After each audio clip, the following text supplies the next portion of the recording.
Welcome to the 2024 special meeting in August, grant series session number 2. Welcome. Thank you for taking your time to be here. We would like to start out with the Pledge of Allegiance, please. I pledge allegiance to the flag of the United States of America and to the republic for which it stands, one nation, under God, indivisible, with liberty and justice for all. I'd like to congratulate 2 board members. One of them, David Bramer. Congratulations on being a grandfather twice over. Thank you. The second one is Renee has almost finished up all of her canning duties.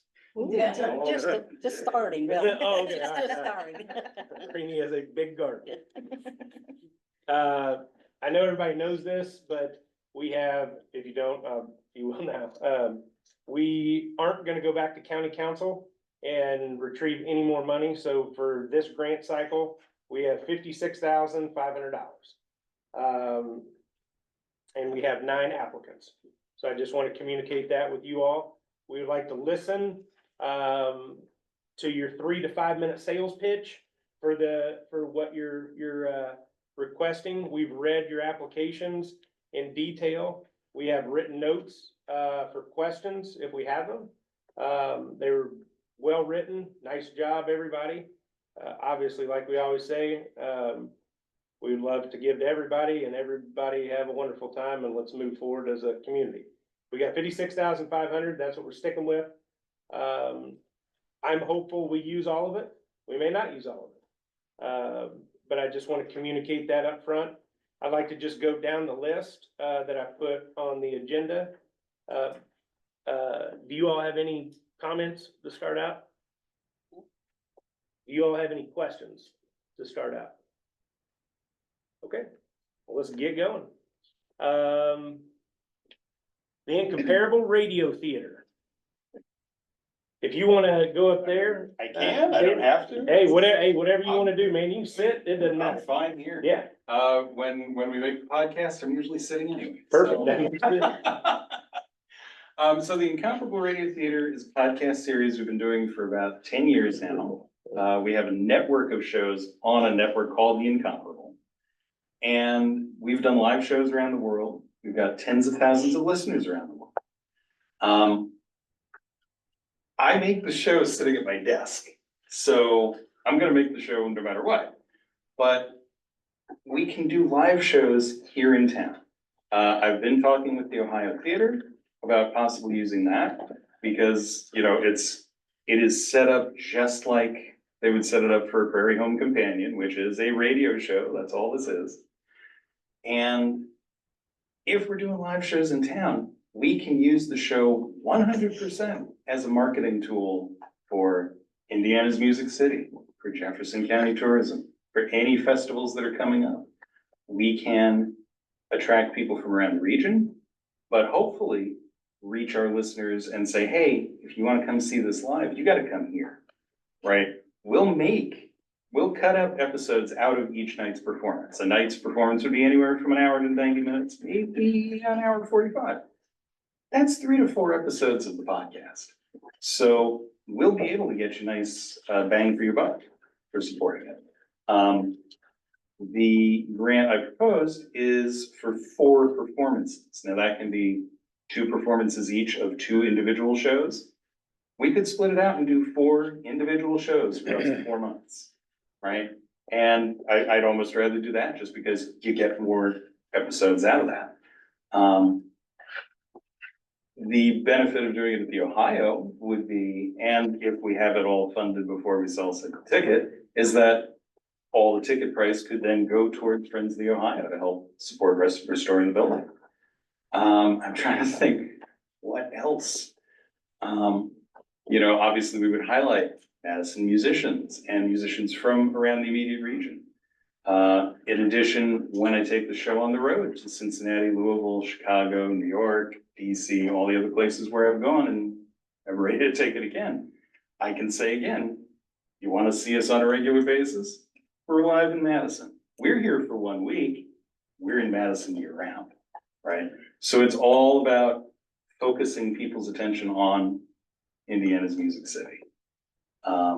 You know, the radio theater itself is, it is very home companion. It's live music, it's comedy sketches, it's fake radio shows from the 1940s. As it is right now, in a podcast we make sitting at our desks with cast members around the world, it is just the fake radio shows. But a live show, obviously, you need more than that. Eventually, if we can establish this as a recurring project, a recurring show in town, we can build to the point where maybe we can set up a festival of the Incomparable Network, bring more of our panelists out here, more of our shows and show hosts. We have game shows, we have pop culture podcasts. We have listeners who, for over 14 years now, have been saying, when are you gonna do an event? When are you gonna do a thing where we can meet everybody? We could do that here. This is a central location. You know, it's not hard to get to from Louisville, Cincinnati, or Indianapolis. Fly in here, we'll give you directions on how to get here, right? This is not rocket science. We're not reinventing the wheel here. But establishing this as a recurring series means we can focus on weekends where there isn't anything going on, where there isn't a Chautauqua, where there isn't a rodeo, there isn't a regatta or a river fest, right? We can give people a reason to come here year round. So that's kind of what I'm proposing, just Prairie Home Companion, but here. You said you had 10,000 plus followers? Tens of thousands. Tens of thousands. We've got about 23,000 listeners, regular subscribers to our show. And the network, across the network, we've got close to 70,000. How many podcasts do you goes know? around the world? Right now, I think we've got about 26 different series. So some of them are focused on specific genres. Some of them are focused on specific TV series. We have one called Random Trek, where the host and the guest watch a randomly chosen episode of any of the different Star Trek series, and they discuss it. It's a lot of fun. It winds up being a freewheeling discussion. It's not just, here's what happened, right? Conversations can go anywhere with that. The most fun are the game shows. I would say, you know, the game show podcast is literally a rotating group of different games that we all play. We play one that's basically Family Feud. We play one that's basically the game Balderdash. We play one, we've tried doing Trivial Pursuit, but that doesn't work as a, you know, where you're trying to get the pie pieces and all, that doesn't work. But we have a version of it called Random Pursuit, where we have 20 different editions of Trivial Pursuit. Our players have a 20-sided die and a 6-sided die. One roll says which game it's gonna be. The 6-sided die says which question on the card it's gonna be. So that makes it even tougher, right? Because you have no idea what the question you're. And then we just play for points. But again, it's a lot of fun. The silliness comes from, you know, oh, your question comes from the World of Disney adult set, which 90% of the questions have nothing to do with Disney. I don't know. All the World of Disney. But yeah, these are designed to be silly. They're designed to be fun. Doing them live, we can have audience participation. We can't have a group of listeners versus a group of panelists in Family Feud, for instance. David, who's your target audience? Everyone. Okay, I'm a big tent kind of person. okay. You know, everything's family friendly.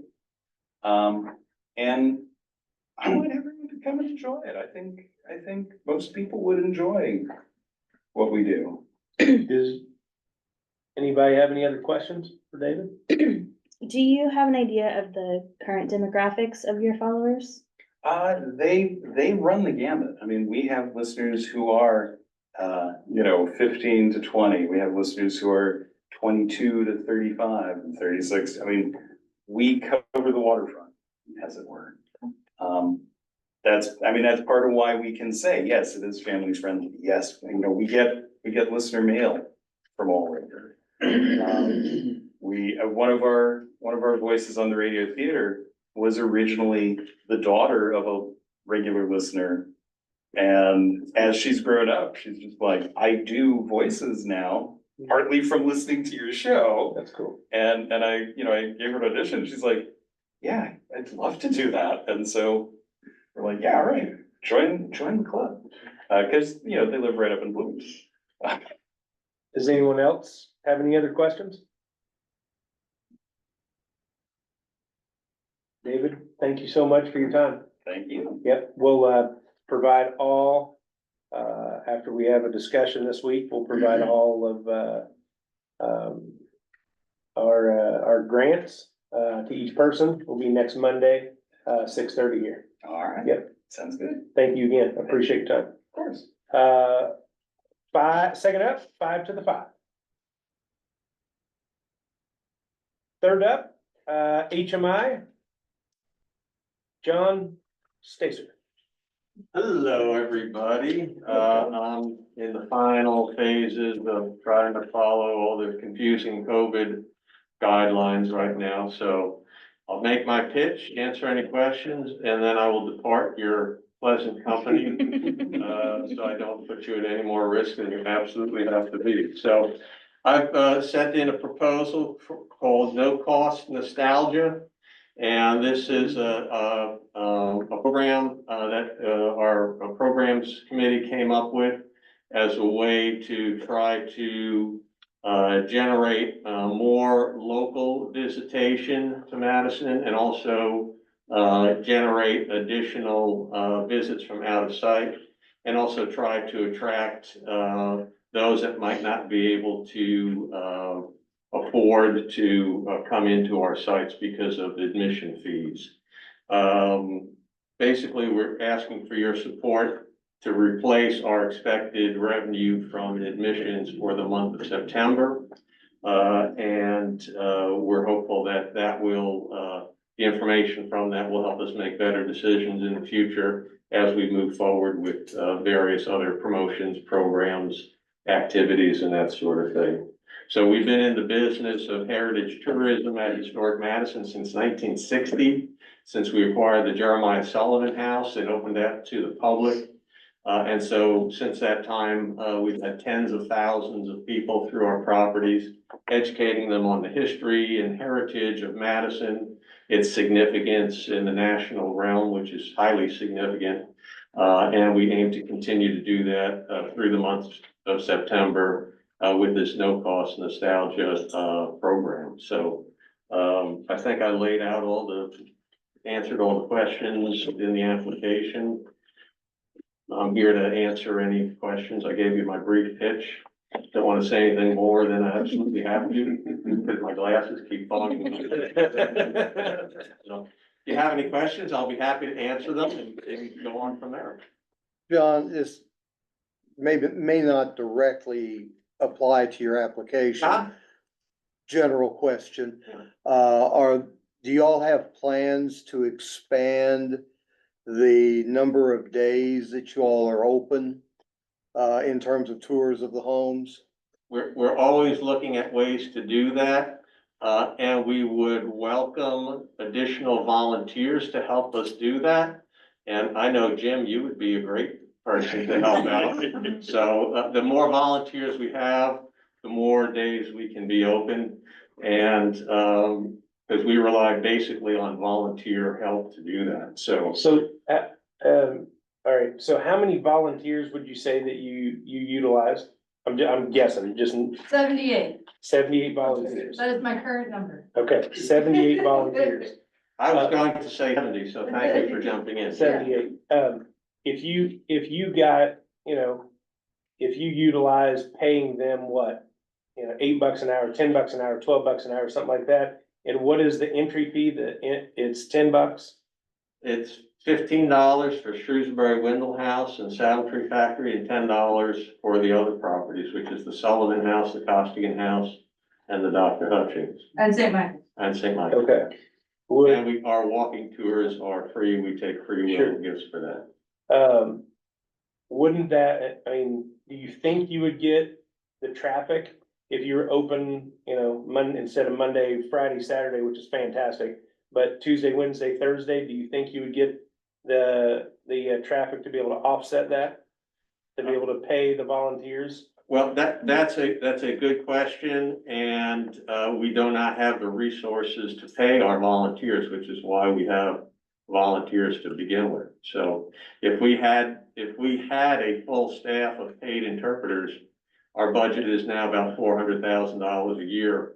That would take us up to close to $600,000 to $700,000 a year. We just don't have that income to pay that staff. Okay, So I'd love to do that. So it's the volunteers that make us work. And again, got some great people up here. So if you're interested in volunteering and helping us out, and if there's anybody in the audience here that would like to help us out, we'd love to work with you. So, yeah. okay. I do have one thing to add, if you guys can hear me. This is Matt. We can hear you. All right, I think I like the tagline here, the no cost nostalgia. I think that's gonna be great for marketing. I was just wondering, I was just kind of glancing over a couple things. Do you feel like you have enough money to kind of market this and a plan to get it out? Maybe more than social or partnering with Madtix or something like that, because I think this could be really popular. That's a really good question. And as a nonprofit, we don't usually do paid advertising and marketing.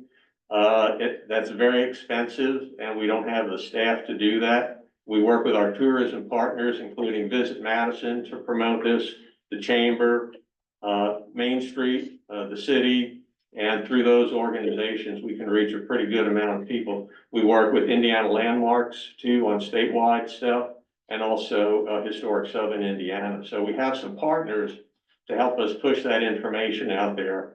But we don't have the budget to spend on marketing, and we don't have the staff to do that kind of marketing expertise for us, so. Okay, good call out. I think those are all good avenues for promotion, but it looks like this could be a really popular event. Yeah, we'll be doing the typical press releases. We get a lot of good radio airplay locally. We've had great success with our local partners, with the Madison Courier, the Outlook, Wiki, WRX, and so on and so forth. So we'll keep pushing those avenues. Okay, thanks, John. You're welcome. Anybody have any other questions for John? I think from, you know, with you and Jess, what you guys have done in the last couple of years, you really moved the needle. Thank you. So great job on that. We're working on it, and most of that is Jess over there working her tail off night and day, so. It's visible. You can see it. Thank you, So, thank you. thank you for your time. Okay, thank you, and I will leave you now and continue on. I wish you could stick around. And feel better. We should talk later, Oh, because I need places to put ads, or places to use ads. Who was first? You were fast. okay. Any other volunteers? Jim has our info. Okay, right. Thank you all. Take Thank you. care. Thank you. Bye. Thanks, Joe. Next up, Madison Music Movement, Charlie Robb. Yes, sir. Let's start with just a fun fact that you guys may or may not know. We pass that around. We are now the trademark to the US Patent Office, Indiana's Music City. We have the trademark on that. The town of Madison does, which is pretty fun. We pursued that. Took us about a year of working with the DC law firm, and now we got it. That's kind of fun. That's great. Congratulations. Yeah. So, you've given us money before. I don't think the appropriateness of the grant is at issue.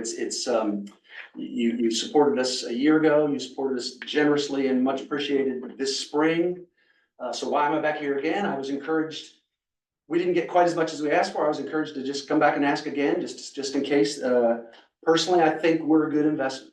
I think that what we do with your dollars really really makes an impact. What we do, just to remind you, 4 things. We put some music on the street. That's kind of the smaller thing we do. There's busking, there's music in the park, live lunch. We have content creation, so we're creating advertising that we do, pay somebody to do that. We do the music triangle thing where we go down to Tennessee and it's basically a big music festival where we reach thousands of people. And eventually that'll be a marketing angle. But the big thing that we spend most of the money on is advertising. Whether it's a billboard, whether it's print ads, whether it's a lot of social media, we are getting Indiana's Music City out there. And we think that it moves the needle. Why does it move the needle? That's what I'm here to try to make a pitch for why you should give us some more money. We have to look at the target audience, I think. The people, our target audience, and I say we're trying to attract tourists, so it's you and me. There are people looking for a weekend getaway. There's a subset of people out there that are looking for a weekend getaway. And the challenge that they have, the need that they have, is to choose something that everybody in their group is gonna like. So whether it's the spouse, whether it's a larger group, whether it's a girls' weekend, whether it's a bunch of friends, a bunch of couples, whatever it is, they're looking to pick. That's the challenge they have. What's got a universal appeal for my crowd? And we think music meets that need. Music is a thing that people are passionate about. It's the thing that if we're going to Indiana's Music City, you know that everybody there is gonna have some level of fun. They're gonna have some level of, this is great. If you think about it, music is just part of everybody's lives. Every celebration that we do, every graduation, every wedding, every party, even long road trips, jogs in the park with your earbuds in, music. People say, I don't go anywhere without my music. You know, I don't get up in the morning without my music. It's something that people are passionate about. And that's what makes it a good angle for attracting people and for getting people who are looking for that weekend getaway to make the choice to come here. What's interesting about music is it creates, especially the way Madison does it, the nightlife, the concerts, the music's on the street, it creates this experience that people just love. It generates repeat business, unlike a lot of things that might just be a one-time thing. This is something when people come and they experience it, they're saying to themselves, A, we need to come back, and B, we need to bring our friends, or we need to bring my brother-in-law or whoever. I mean, I've seen it happen. I call it the Madison Glow. I'll be at the Thomas Family Winery, or I'll be at the Red Bicycle Hall, or even on the street. And I'm big about going up and talking to people, and they've got this look on their face of like, man, you know, is this like Brigadoon? What have I wandered into here? This is just really cool. And where are you from? I'm from Plainfield, I'm from Shelbyville, I'm from wherever. And what I hear every time is, we don't have anything like this. This is so cool. And that's what Indiana's Music City can do, that I think makes it worth the investment. It just creates that repeat, ongoing, passionate advocacy for Madison. I'll just end with a story. When I'm talking about the Madison Glow, I was at the tap room, and when the tap room's full, Jim, you go there a lot. And when the magic is on, when it's Jimmy Davis and Bill Langton playing or somebody like that, I mean, it's magical in there. The music is just amazing. Steve creates this warm, friendly atmosphere. And when it's crowded, he seats you with other people. He's only got so many tables. So you end up sitting with other people.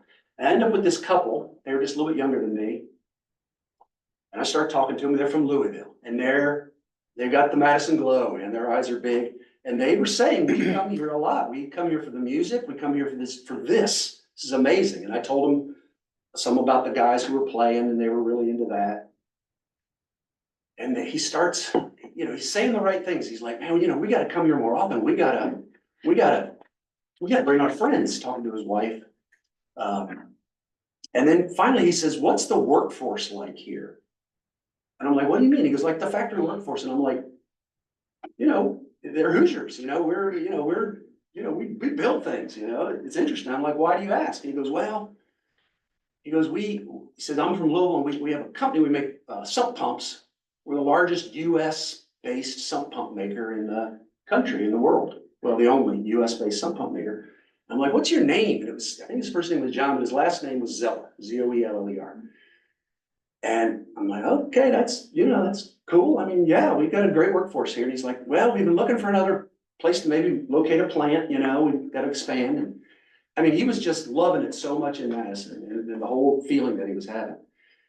And since that time, I've been to Lowe's, and if you go back to the sump pumps, they're all Zeller pumps. You go to any Lowe's and anywhere in the country, he's got a Lowe's account, these Zeller pumps. I mean, that's the power of what Madison can do, and I think music's a big part of that. So, we want to continue doing that. If you can give us a little more money, we'll do more of that. I should say, I actually have one that I went down to Yeah, the Louisville Zeller bought, pump. There you right go. from them, yeah. Thank you very much. And it's great. That's right. American made. Charlie, how much does the patent cost from start to finish? Like, I'm not looking for. Yeah, that was a couple $1,000s, and we don't use JCBT. We have other money that we obviously use for that. Okay, All your money, because we have, Sean Oxford is our treasurer, and he is a stickler for, there's buckets of money. I don't know if that's why you're asking or not, but yeah, it was a couple $1,000s of legal fees. okay, We make money from other sources. We're very, the stuff we do, we've got initiatives to try to promote young musicians, build a pipeline of musicians. We have an initiative to create more diversity in music, lots of different interesting genres and stuff like that. We have an initiative to try to get some measurement, where we're gonna try to partner with the city and use their placer data and try to be able to measure what impact music is having on some of these venues. All that comes from that other budget. 100% of your budget is busking, content creation, and advertising, and that music channel. And Sean's he keeps it bucketed and he doles it out into those buckets, but. how successful do you think busking is going in 2024? Well, it isn't very expensive. Well, by successful, you mean the impact it's having or the amount of buskers we're The amount of having? buskers, because we talked about that in March. I mean, we could use more. It's been very difficult recruiting. I just got a text today though from somebody saying, I got a live one. They're from over in Seymour and they want to come over and do it. But it was hard. Did you think it was gonna be this tough? No, Yeah. I no, didn't either. because we guarantee them $100. Yeah, that's what you're saying. And And only we one don't, we've seen we is don't pay Taylor them, we Ebersol. make up the difference from their tips. It usually costs us about 50. Yeah, People do it one time. I don't know. It's been hard. It's been really hard to get. Wow. We've got one guy that does it consistently. Taylor Ebersol does it Yeah, every Saturday yeah. or Sunday. And I love that. I mean, he's putting you can hear that live voice in that music. I mean, you just assume that musicians would wanna practice. And why wouldn't you just wanna practice and make money at the same time? Mhm. Yeah. I'm gonna make another pitch, maybe via social media, Yeah, maybe try to, cause it doesn't have to be somebody playing guitar and singing. It could be somebody playing a saxophone or something. So maybe appeal to the, even spoons, I mean, whatever. whatever. But no, we would love to have more of that. There's budget for it. It's not cost us very much. Okay, Anything else? Last time you were here, we talked about your, Instagram presence. Mhm. How is that We going? are, making more effort with that. We try anything we do on Facebook. Instagram's popping pretty good. What we haven't been able to do yet, and I've got somebody lined up, like in the next couple of weeks, is to really integrate those accounts. As M3 was built, it was built by different people. And for example, Instagram was built by Todd Boone, and he used a Hanover student to do the work. Hanover student set it up somehow. So if we want to make any fundamental changes to that account, it sends that security code to some graduated Hanover student somewhere, which is like a dead end. We're gonna completely redo that and get control of that. But we do have control to make postings. So we've been feeding Instagram a lot. I mean, do you follow it? Do you see it? No, I don't. I'm No, a we make terrible feed- millennial. I really No. use social media, so. We've been feeding Instagram. You're a heavy. typical millennial, yeah. No, because that's our, that demographic from the 30s on up to a certain point where they switch over to Facebook somewhat. No, we're feeding it. We're totally feeding it. And we're gonna look at TikTok too. Yeah. TikTok too. So with the funding, you mentioned a lot of it will go towards that Facebook and Instagram marketing. So you're doing a lot of paid, boost right now? We are not doing a lot. We're doing some now. We had an issue with getting our it's a long story, but we're gearing back up now Okay. to do a lot. my attitude about these funds is to get them in play. They're not doing any good sitting and showing the auctioneer's account. I want them out there in front of eyeballs. So yeah, we're gearing, I met with a guy today about creating more content. I don't know if you guys know Joey Ernst. He's been doing a lot of videos. He's gonna start creating our content. So high quality videos, high quality posts that we can do, and then put some money behind those and get it out there. Yeah, I think. I have a quick question, Charlie, for you. So I know that on your guys' homepage on your website, because I use it for guests, you have this great calendar that you can kind of click into Yep. by the day, and it just brings up who's playing and where, and it's a really easy tool.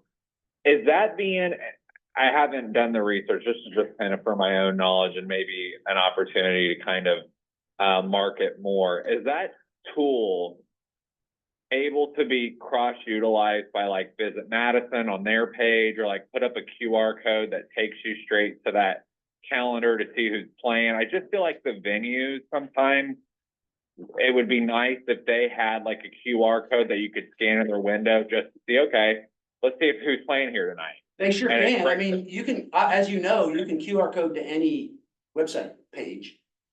Yeah. And you can dump right there. Visit Madison picks up our info every week and includes it in their calendar. All of it. They pull everything from our calendar and put it in theirs, combine it into theirs, right? Yeah. Yeah. Make the weekly. So what are you saying, Matt? It'd be, I'm thinking a tip could be that if you created a QR code or a decal that maybe says like Madison's Music City, look who's playing, and that decal sits like in the venue's window for people who are walking by to scan, so that they Great can idea. kind of plan their trip to, hey, I'm gonna come back here later, or check this out. And it's kind of a one-stop shop for people, and it supports the local venue as well. that's a good idea. I think if that was created, it needs to be everywhere. I mean, that's. Hotels everywhere. Yeah, coffee shops, Mhm. all the restaurants. We've even talked about, it could be a window sticker and It has to or a table tent. Yeah, Um, and I think what Matt just said is super simple. it You know, is, with the QR code and see who's playing. it is. Yeah. Yeah. We'll do that. Yeah, that's. Love that idea. Anybody have any other questions for Charlie? And Thanks. Thank you. Thanks for your time, Charlie. Sure. Dr. Kara Fox. Can I come to the phone? Live courageously, rebloom. Rebloom, yes. All right. So, I don't know how many of you guys got to look at the website that we just launched. It's obviously a conference, geared towards women. There are some amazing speakers that will be coming, May 5th through the 8th. We are hoping to have at minimum 120, retreat attendees. It will be over at the Richwood on the River, the actual event. Now, with that said, we've already filled the, her space with our, speakers. So we've already put the package together that we want everyone to stay in Madison. Not only are we creating experiences that week that they'll be attending at the Richwood, but we're already partnering with some of our stores and our restaurants. They're gonna provide all the food. The stores will be doing some, after hour experiences, and as well, hopefully some things before and after. Why So- did you do air quotes on after hours? I'm just playing. Because I'm just playing. we will be at the Richwood for I'm the just playing. conference during the day, but let me talk about those after hours. I have hosted about 6 events in the last 2 years. And of those 6 events, we have had people come as far as Switzerland. They've been from all over the United States. And so story short, you know, I used to sit on your all side of the table. I'm very passionate about bringing people to Madison. And we've been able to do that on a small scale. I attended a conference in California last year, which is very similar to what this is that we are bringing here. But the question for me was, why is there not something in the Midwest? Yeah. So, partnered up with Lori Siebert, who is an amazing artist. She happens to be in the Cincinnati area. Not only is she amazing, she is very well known. She actually hosts a artist retreat over at the Richwood yearly. She's been doing this for a few years. Colleen did not know the power of this woman and her following. I happened to stumble upon, because I was a fan, that she was literally across the river and like lost my mind. Since then, we have collaborated. Lori has taught in my store. She has done some amazing projects in our community, and she has some big plans to do more. So you just put me and her, Colleen, together, and we decided we're gonna bring this conference to the Midwest. Because of the relationship with Colleen, it made sense, you know, that we had this initial inaugural event there. And then if you are able, which I do have some stats, if you look at the lineup of the speakers that we have, their Instagram followings alone are over 500,000. These women are women who speak at conferences. They own podcasts. There will be 2 magazines represented there. One of them happens to be Where Women Create magazine. They have a printed subscription of 55,000 that are in print. They're gonna be there. They've already got a little taste of Madison. They did an article on myself and Sandy King, fell in love with Madison. Another company that will be coming is a Swedish, company that does clothing called Gudrun, which is actually quite popular here in the United States. They just opened a store in New York City. They sent a representative 3 weeks ago, maybe 3 or 4 weeks ago, to visit our town. They're gonna be doing a fashion show during the week of the conference. So as far as putting Madison on the map, it is gonna happen.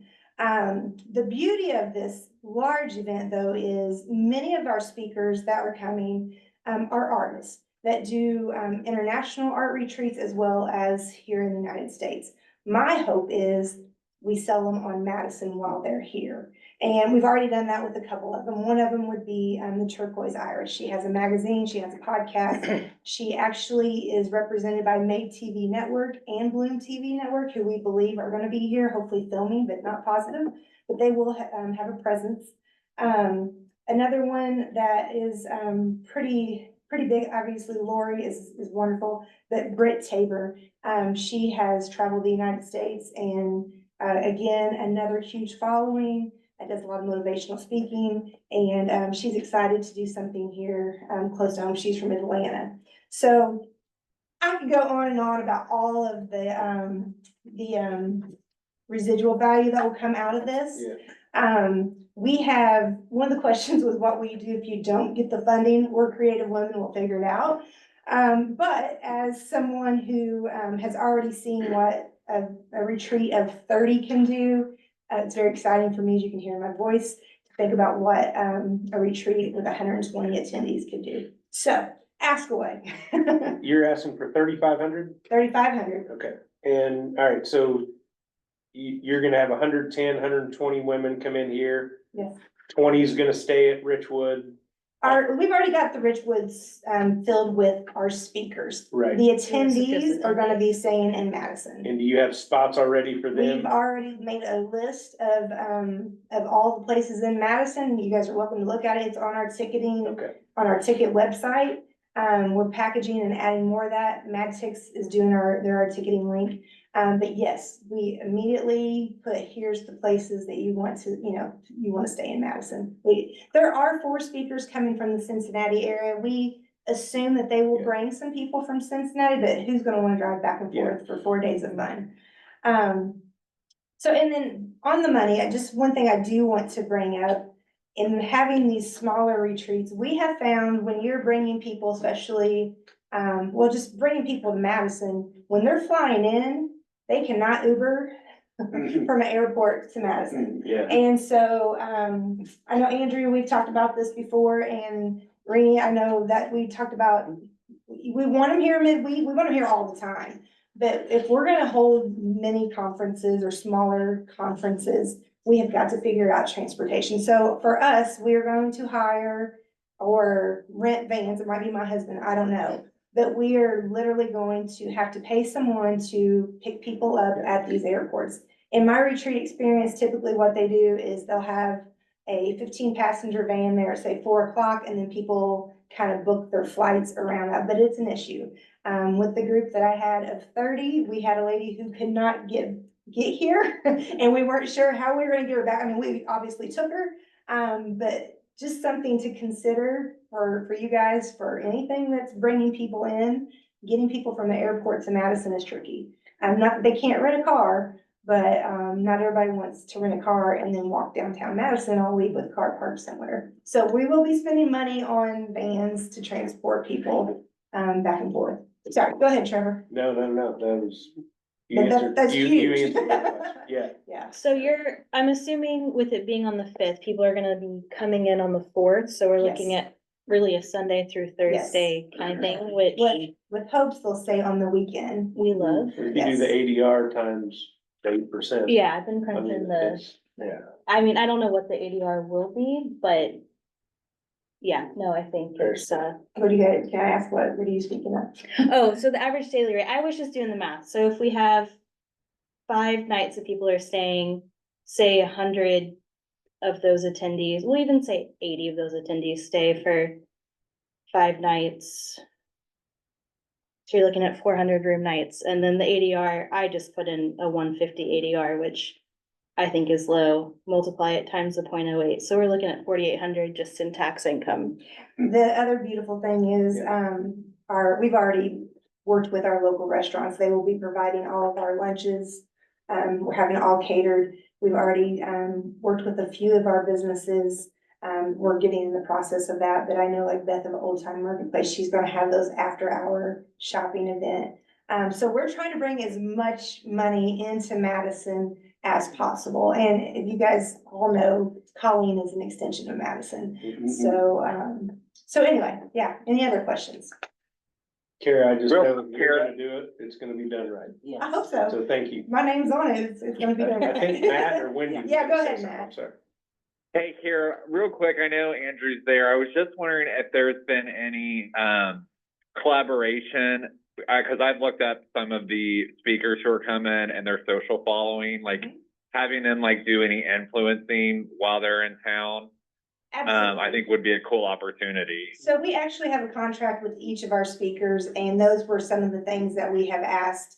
That, you know, obviously that they're gonna tag Visit Madison. Andrew knows we've spoke on some of the previous things. We're happy to partner any way, that we possibly can. So Cool. yes, that, I don't think that's gonna be an issue. These women very much, there's a few of them who have already been here, on a small scale to visit, and they love what they see. So, I think it's a win-win for all of us. Plus, you know, the hope is they're gonna come back and do those smaller retreats.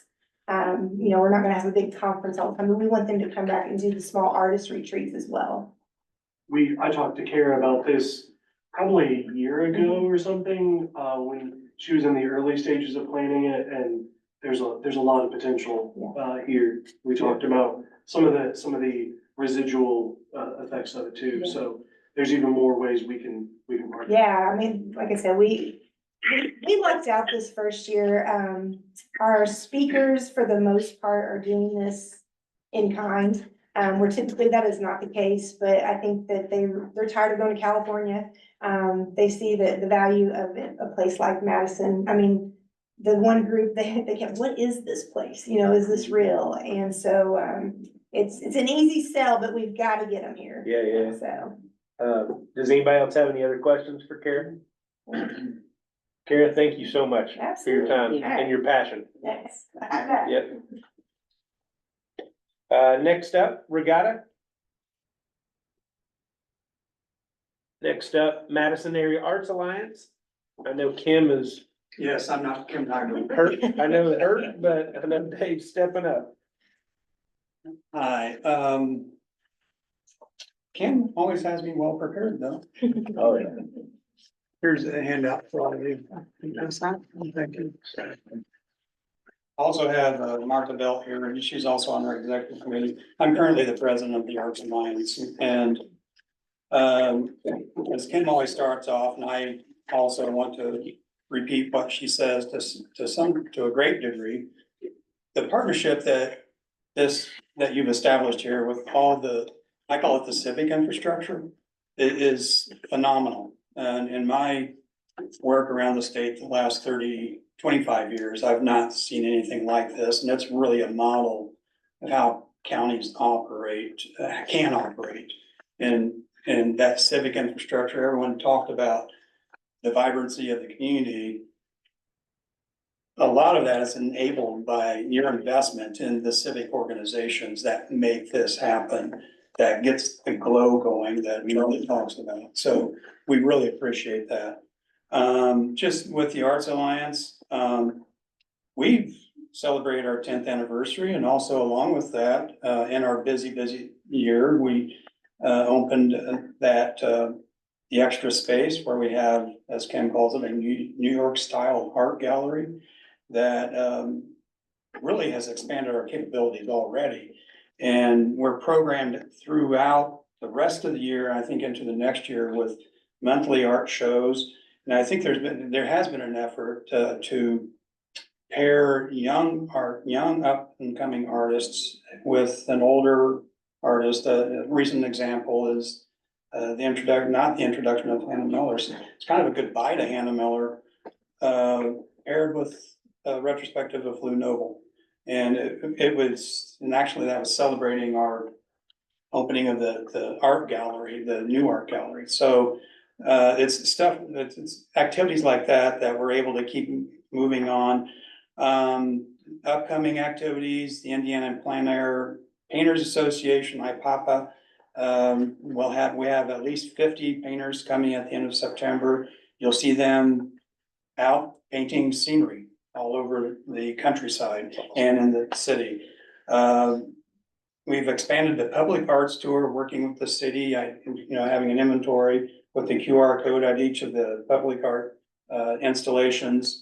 And we're still finishing up, I think, on the golf cart activity, where we will have guided golf cart tours of public arts throughout the city. We are working on this fall turning over the arts alley next to tap room with new installations, with bigger. We're working to get bigger panels in there, and finishing up in our new gallery, the Hall of Fame legacy wall that we've established with other partners. As I said, programming through the spot throughout the year has been good. And speaking of public arts, we're refreshing the artsy boxes on the Hilltop and in Hanover. And that fabrication starts soon. The River's Edge entryway sculpture at the bridge will be installed by the end of the year. I think hopefully you saw that fundraising has started on that in the last couple of weeks. And the Dollar General Market murals on the east wall will be installed by the end of 24. And the developer has been so excited by all the projects that are going on. There are going to be two public arts installations on the east parking lot by the end of 2025. And Charlie mentioned the Americana Music Triangle, and that's really a partnership between M3, the Arts Alliance, VMI. We have a little line item there for some of the merchandise support to take to the AMTE.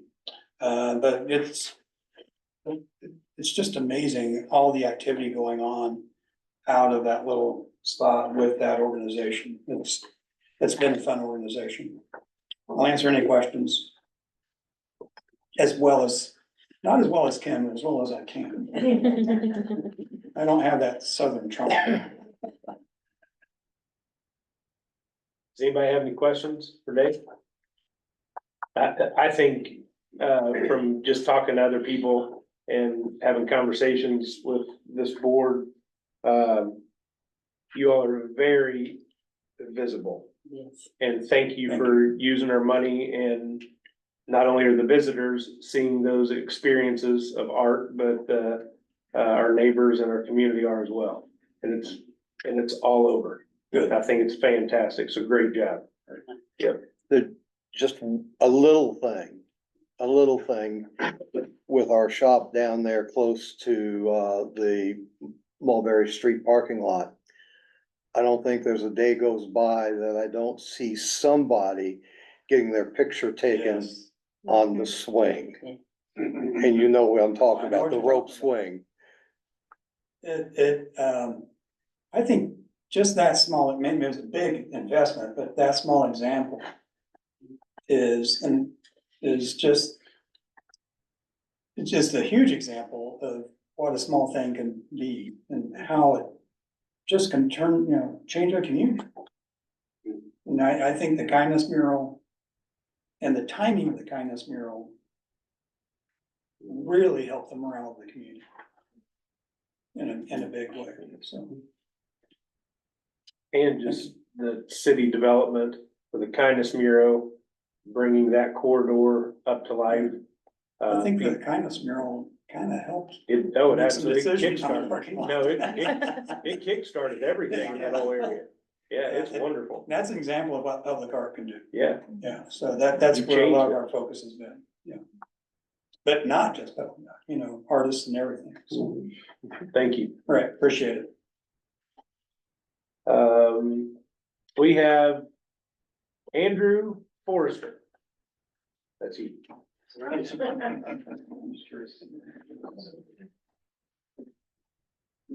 All right, thank you very much. Which one do you want to talk through first? Let's go trolley first. Trolley first, okay. This is something that we have talked about for at least the last 2 years that I've been here, and the need to utilize those in a better way to serve conventions, conferences, these events that are coming here over and over, but they're staying at various different hotel properties. And we need to try and connect all of those through a transportation method.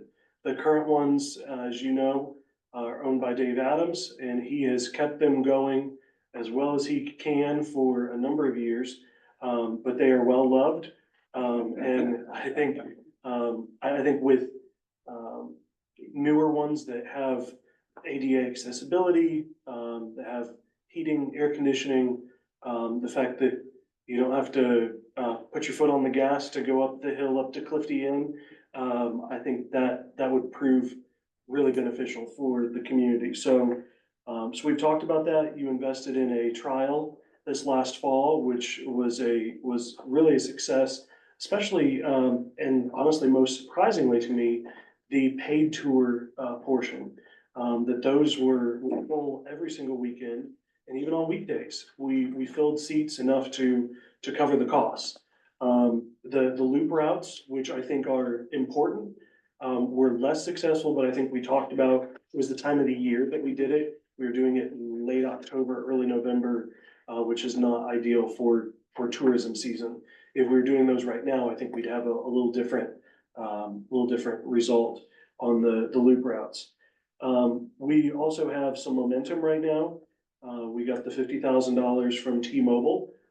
We received that grant. Hanover College included in their application to Lilly Foundation for transportation, a trolley that would circulate to Hanover College on a regular basis and for their events to better connect the college and the community. So we've received, or will be receiving some money toward that. And now I think is the time to go all in and say, all right, let's get these things, a purchase order in place. Right now, it looks like trying to buy one new one. If we get the purchase order in by September 1st, we could have it in May.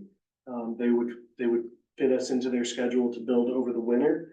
And then there's one that's gently used that I'm trying to get inspected. It's out of state, but it's a really good value, low miles, and deposit would be due here in the next few weeks on it. So I think momentum's kind of building to try and get those. We can get some savings, not buying two brand new ones, because a brand new one is approximately $237,000. The used one that I'm looking at is 167. So save a little bit. It's only got 16,000 miles on it. So we've got some ability there, and again, utilize these not just to benefit, Visit Madison and conferences, conventions, and doing tours, but all of our other partners, whether they're hotel partners, whether it's art tours that we can host, whether it's, a bundled package of historic site tours. So then Jess knows what to expect, when to expect. We've got 3 or 4 in a row. That's a package we can put together. The possibilities are endless with our businesses and restaurants, stores. And so it's exciting. So that's what the request is there for the trolley. I know it's a big ask, for this year with the funding that you've got right now. Really, I just need to try and get some deposits down on these purchase orders. And then the rest of the brand new one wouldn't be due until May of next year before delivery. So I know that would give some time to get through another grant period into next year, but I didn't want to wait until February or March, whenever next grant period is, to come and say, okay, now we need all this. I wanted to make sure to give you a heads up. So I'll leave it kind of there. Answer any questions. Tell us the stops of the loop, or the assumed stops of the loop. Well, when we did the loop last fall, we did Hanover College, we did Clifty Inn, and we did a stop at Holiday Inn on the hilltop. And then downtown, we had Hillside Inn, Riverboat, Fairfield, and Comfort Station, and I think Visit Madison. Those, we had 2 different loops that we ran. We ran a downtown loop and we did a hilltop loop. Hilltop loop unfortunately ended up being, that's a lot of ground to cover. Hanover, Clifty, and Holiday Inn. And so it ended up running about an hour between stops. That was maybe a little bit long. The downtown one, that ran 30-ish minutes. I'd like to get the downtown one to about 15 to 20 and get the hilltop one probably in the 30 to 45. And that may mean that we set a certain time to come up to Clifty, that it's, you know what, we'll be at Clifty at this time and this time. The next trip up the hill will be up to Holiday Inn, or the next trip will be to Hanover. So it's not a loop, because that just, it makes it a really long loop. And so if somebody gets on at Hanover, for example, then they've got to go to Clifty and to Holiday Inn before they come down. So we're assuming they're wanting to go to Hanover or to downtown and not go Hanover College to Holiday Inn, but there might be a few.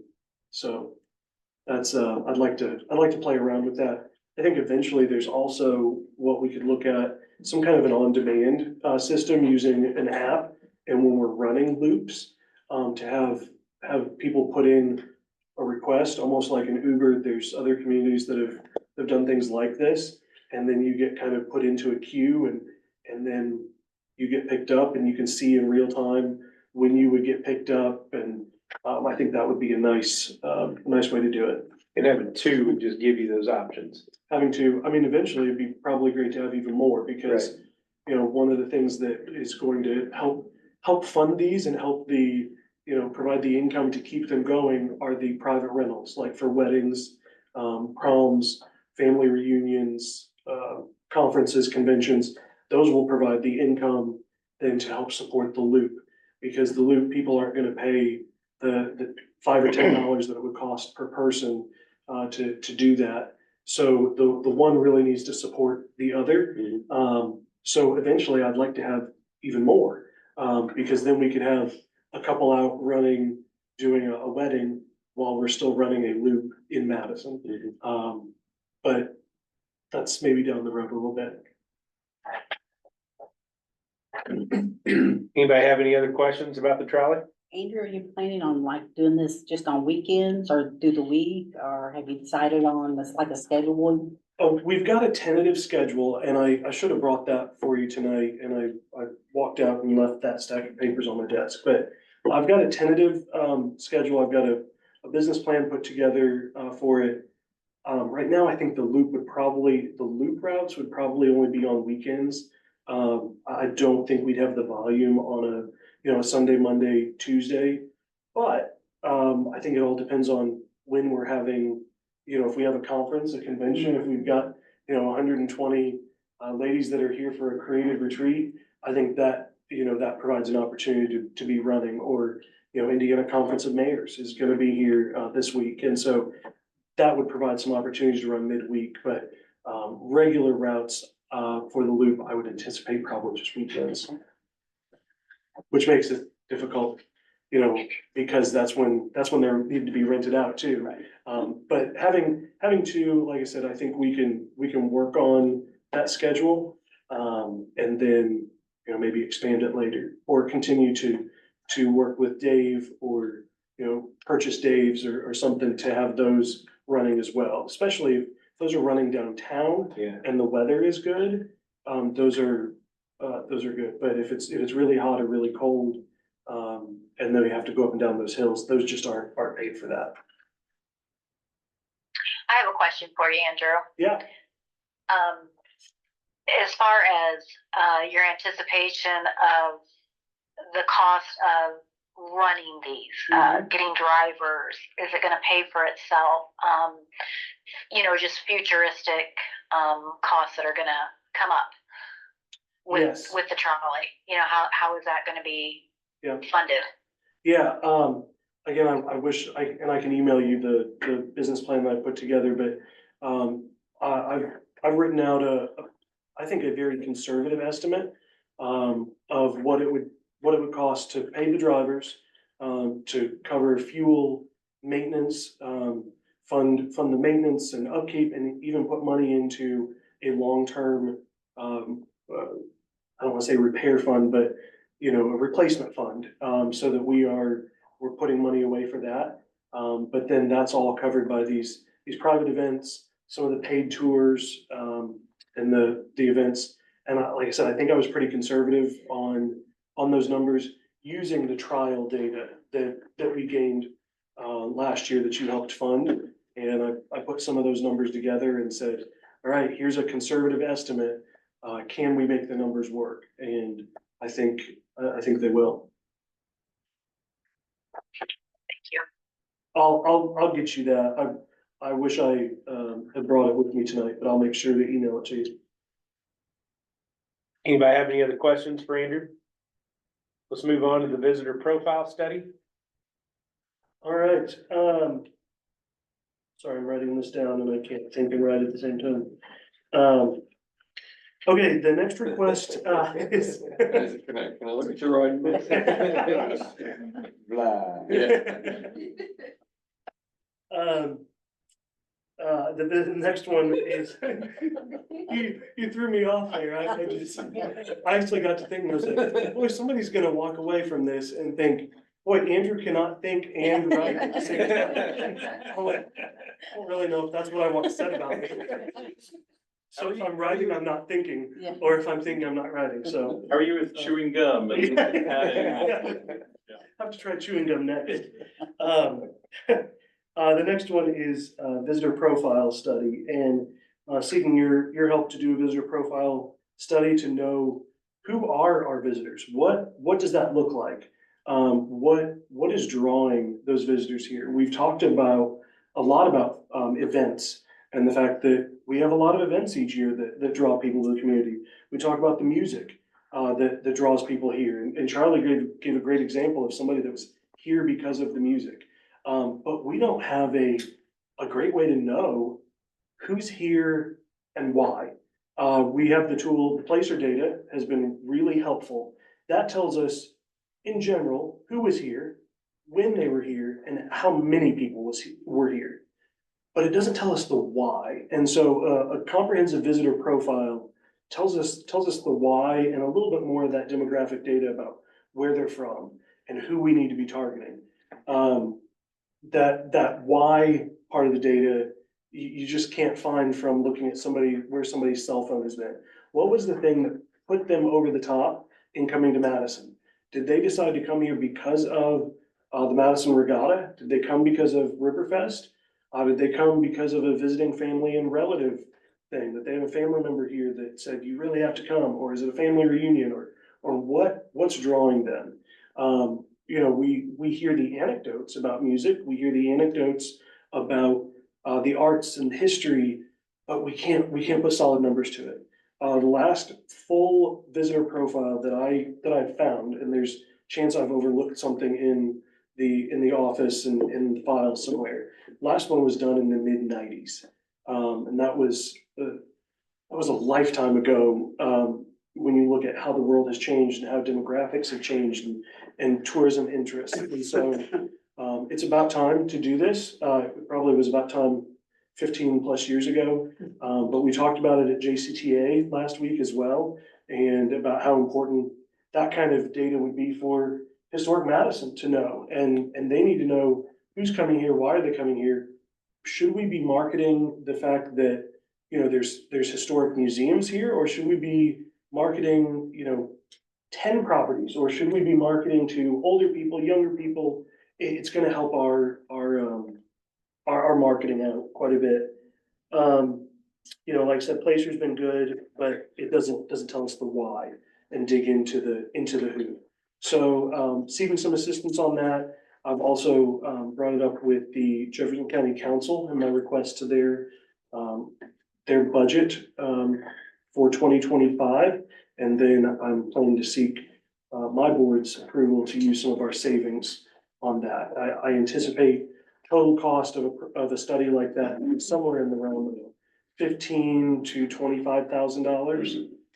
I've already gone ahead and reached out to a few consulting firms to get some numbers on that, so that as soon as I get some funds toward it, we're gonna be ready to go.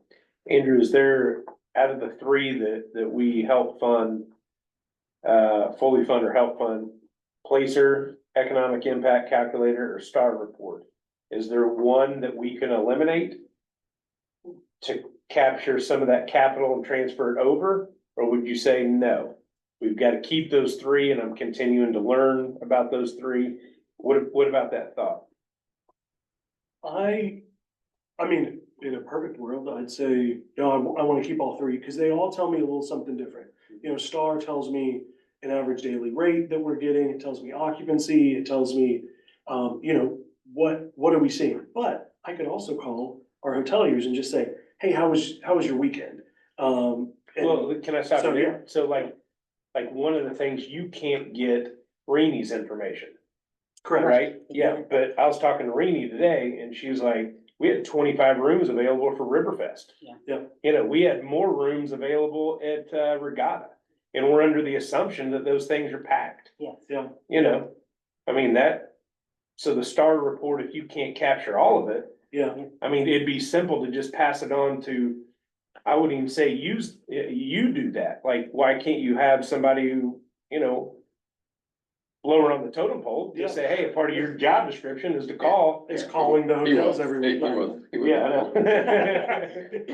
I know. I mean, call and say, hey, how'd you guys do this weekend? Yeah. Write it down. I think, Well, I also think, I would just want to interject something real quick to Trevor's point. Now that you have Placer AI data readily available, and now there's historical data because you've had it for a couple of years, versus just having occupancy report, you can see how many visitors are in Madison year over year during a specific time frame, whether they're staying in a hotel or not. I don't know if that's been as beneficial to, visit Madison and marketing efforts, as knowing that, hey, there's more people here during this time, and where exactly are they at, which the Placer AI data does provide. Yeah, the Placer, if I had to rank them, I'd put Placer as we can't get rid of that tool. It's been invaluable. Sure. It'd be a tie on the economic impact calculator and Star. I really like even though it's limited occupancy data, I still like knowing that, seeing how we compare to other counties and seeing trends. Otherwise, I'm relying totally on somebody else to just tell me that, and I don't have the raw numbers. The economic impact calculator, I've tried to run reports for you of all the events, and show you what those are. Problem with that, is that it's just a formula that they put together. So, yeah, we can say, this event has an economic impact of $600,000, but that's an estimate based on a formula. It's a proprietary formula, but I might be able to put together something somewhat useful on my own to say, okay, well, how much does this event spend? How many average visitors? What's the ticket cost? cause it just takes all those inputs and then does kind of a multiplier and it spits out a number. So, they're all useful for different reasons, but yeah, I mean, Placer, I would not wanna get rid of, but, and I'd probably put STAR next and economic impact calculator. And if you don't, I don't, I've got a vague idea in my head, but how much did we spend on those? No, I'm not saying, I'm just talking about STAR and economic impact calculator. You know, they, STAR economic impact calculator, I wanna say between the two is probably close to $10,000. that's what I was thinking. I was thinking it's like 7 and 3 or 6 and 4. Or 6 and something like that. 4, I'd need to look, Sarah, if Sarah was I in know, here, she would she. nail it. Yeah. But that's what I'm saying, you're asking for 10, and if economic impact calculator is 4 or 5, I mean, let's not renew that. That's You an know. option. I mean, the other thing I'm looking at is, air DNA. Yeah, you're talking about that. Is, so there's another thing that if we'd not renew one of those, that I'd wanna, that's like the STAR report for Airbnbs. Can I get while you're here? Hey, Matt? Hey, Matt, Yeah. can you talk about the visitor profile study a little more? I hate to put you on the spot, but I know that, you know, you're really into marketing and data and capturing the why. Sure. I think, you know, there's a few different things here. First of all, I think Andrew brought up the point that the study hasn't been done, you know, since the mid-90s. And of course, you know, tourism has changed, the visitor has changed, trends have changed, and we have to kind of leverage this data to really identify where we should be spending tourism dollars. So the example I gave is, you know, okay, there could be many reasons why people are coming to Madison. It could be historic sites, it could be architecture, it could be music, it could be, you know, the river. But without truly knowing why someone is here and the demographic, and this works two ways, because if there's a demographic we can identify, which I think we all may know who that demographic is, it also will let us dive into how to capture a different type of demographic. What are people looking for? Why are they not staying longer? Why is the guest not coming, you know, Sunday through Thursday? Are they coming on Monday, but maybe they're not staying on Sunday? Those are all the different kinds of key points that we will tourist profile. And also, you kind of have to think, in my opinion, with the big picture. If Sarah and Andrew are like, hey, forget this job, we're moving on, or we're taking a different job, and they quit tomorrow, the next group of people who come in, or the next director of tourism, needs to know the market and be able to identify who the visitor is and how they should be promoting. Otherwise, I think we're just kind of flying blind without that data. It's a good explanation, Matt. Thank you. What, do we have any other questions for Andrew? Anybody? Specifically for the visitor profile. I know, and Matt, you and Andrew can kind of dampen this question, if you will, but I know conversation have been had that said, hey, it seems like we drop $5, 10, 15, 20, $25,000 on a study, and then it gets put on the shelf, or we look at it and we read it and we all clap and say, wow, we didn't know that. And then that's it. Like, how is that different? I want to talk about that real quick, Trevor, because there's something else you just said that I want to add into this. And I think, Andrew, it's important when you, when you're kind of putting out the bid for this type of data, they need to be able to consolidate the data so that you can disseminate the information down. What I mean by that is the data needs to be packaged so that Main Street businesses can leverage it, hoteliers can leverage it, restaurants can leverage it, and they should package it so that everyone is feeding into the main tourism goal. So if Red on Main knows, hey, I need, we're starting to get people, more millennials who are you know, I don't know, 28 to 35 into the market. Well, they like more experience-based things, so I need to do the XYZ to attract that type of clientele. Or if I'm a clothing boutique, what type of customer is coming here? It shouldn't be something that's just kind of held at high level. They need to be able to execute it where everyone can leverage the data so that they're feeding into the main tourism goal. That's a great thought. We wanna share it, and we want it to be beneficial for everybody. And you guys weren't there for our last alliance meeting, but this was a collective alliance, yes. This is that moment where you guys want us to say, we want this together, this is better for everybody, this is that thing. We had this conversation and we're all looking for that info, and I've read the last tourism study. And as crazy as it is, there's still some stuff in there that makes sense, but it is like drastically different night and day. But it is written like Matt just said. It is so that everyone can understand, whether you're a business owner on Main Street, you're a restaurateur, you're giving tours, you're working in the visitor center, you're a hotelier, all of that stuff is there. And it's broken down in a way that we can do things with. And it's really just, it's becoming a hurdle for all of us. Even to answer your guys' questions, I don't always have that data. You know, I just started collecting data. If you said, Jess, what were your numbers in 2019? I'd say, well, okay, I can't really answer that. They can also pull some of that stuff together and give us that guidance and foresight that spreads across the whole collective. This is a whole alliance thing. It's a whole community. It's an all Jefferson County thing. Because it can really tell us those facts and figures that we're missing, where those people are coming from, why they're here, what they're doing. Are they doing more than one thing? All of that stuff. Did they come to Clifty and that was the thing that they wanted to do, but They ended up at Lanier. they ended up at Lanier. You know, that's some of the things that we don't know. We can see Lanier's numbers, we can see Clifty's Placer numbers, but we don't know what their visitor path was. And we're never gonna know all 300,000+ people that are true visitors. We aren't gonna know each of theirs, but we can get a good sample of it. What would be the timeline for getting this completed? I wanna put it out, get proposals here in the next month or so. There's a couple people that said they think they can, in my initial conversations, they think they could get it done and back to us around the first of the year. I think that's pretty aggressive.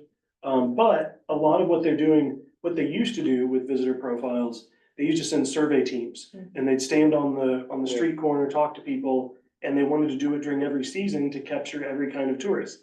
Now, they ask for our email database, which is 20-some thousand people. They ask for our Facebook, you know, they'll probably ask for some of the hotels, and they will start pushing it out to people that we know have visited here. So it may not be a very long process anymore, but some of them have said toward the end of the year. I'd realistically say first quarter of next year that it would be done. But that ties into something else I forgot to say, is that this was part of our strategic plan that was in that. We said, and again, that's a document that we paid to put together, but we're utilizing it. I don't think I do a very good job sometimes of saying, well, we're doing some of these things because they're in our strategic plan. We're not letting that plan sit around on the shelf. We are doing what is in there. And this is one of those things. And I think there's also some efficiencies to be gained doing this visitor profile right now.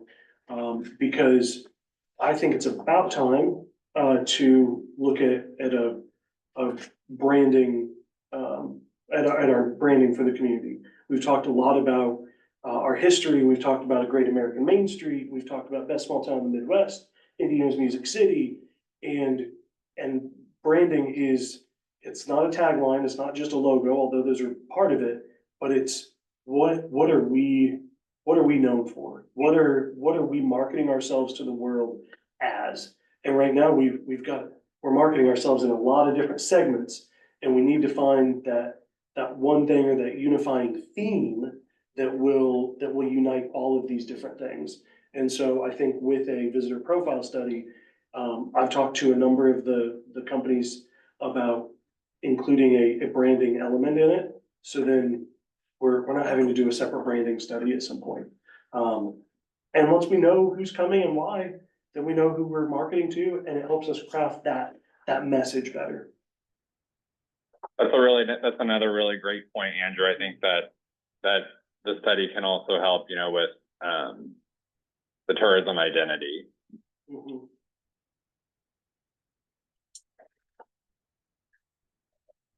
So could that data regarding the tourism identity, our rebranding, would that save us money if we were to hire another firm and say, hey, they put a package together?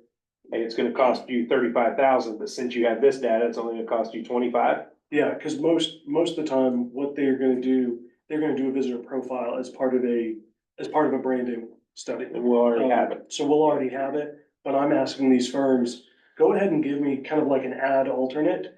Give me an ad alternate for the branding piece, as well. So, hopefully when I get those back, maybe they'll say, well, it's $15,000 for the profile. It's another 10 for a branding, element. So that's my goal, my conversations with them. Any other questions from the board? Andrew, thank you so much. Thank you all. Everybody, thank you all. Really appreciate your time. Dave, I'm gonna use your restroom. I forgot we didn't have to do it.